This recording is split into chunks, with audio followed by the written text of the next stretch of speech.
Alright, hello my wonderful students. This is Foldable number 2 for 7.1, Using and Modeling Exponential Growth.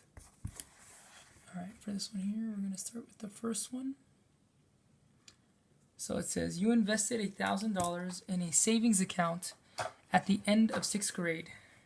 The account would pay 5% annual interest. How much money will be in the account when you graduate high school? Okay, so if we finished it in 6th grade, so 7th, 8th, 9th, 10th, 11th, 12th would be, this is the period of 6 years from when you finish 6th grade to when you graduate high school, which makes sense, 6 or 12 minus 6 would be 6, so it would be a 6-year model. For this one, we're going to be using the formula of A to the T is equal to A times 1 plus the rate to the t power of t, which is the power of time. And we're kind of just basically going to set it up and let each of the things equal a thing. So we know our initial investment was $1,000, and that's what's basically going to be our A. Our A is our, well, let's just go ahead and label each one. So this is this here, let's do this one in blue. Here is going to be the amount after t years. I'll just put time period, I guess, because it's not always years. Sometimes it's minutes, hours, depending, or quarterly, monthly, depending on what it is. Our A, let's do that in green here,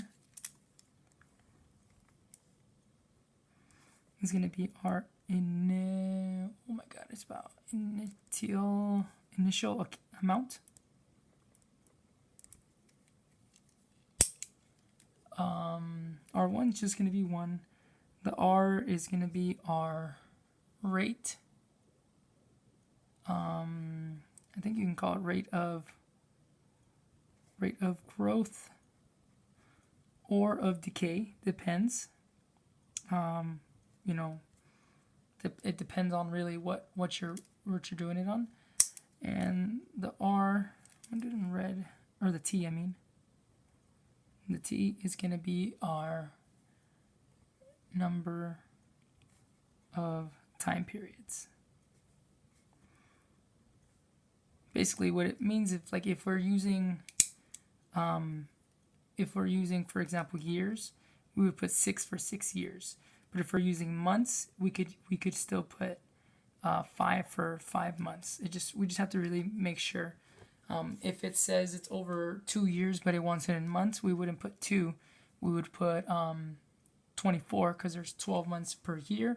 And if there's 2 years, it would be 24-month period. But this is done in an annual, or this, I saw it. So it pays 5% annual interest. So that means the time period is going to be in years, and we're going to be using 6 years to do it. All right, now that we got everything set up, we can kind of just plug it all in. So we'll do it over here in fancy blue. So we're going to have our A to T, which is going to be the 6 years. Basically, wherever T is, we're going to submit that in.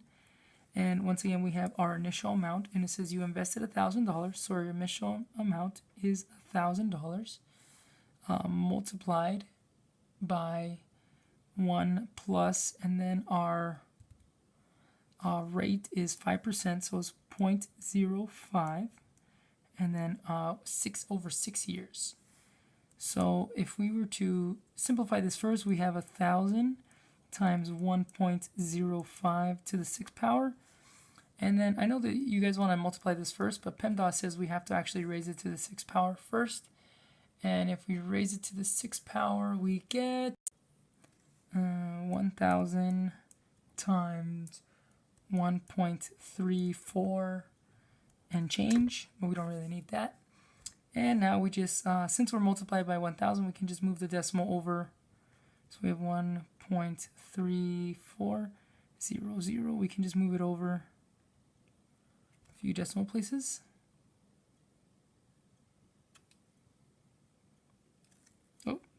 3, not, I don't know why I know I moved it 4, just 3, okay?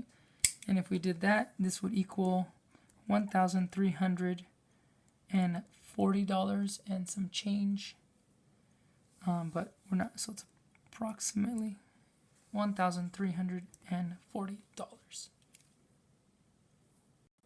And as always, we would have a conclusion. So this is a word problem. So the account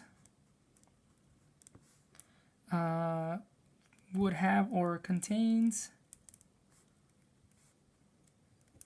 $1,340 after just 6 years. I was gonna write a 6-year period, but I don't think it would have fit. So after 6 years.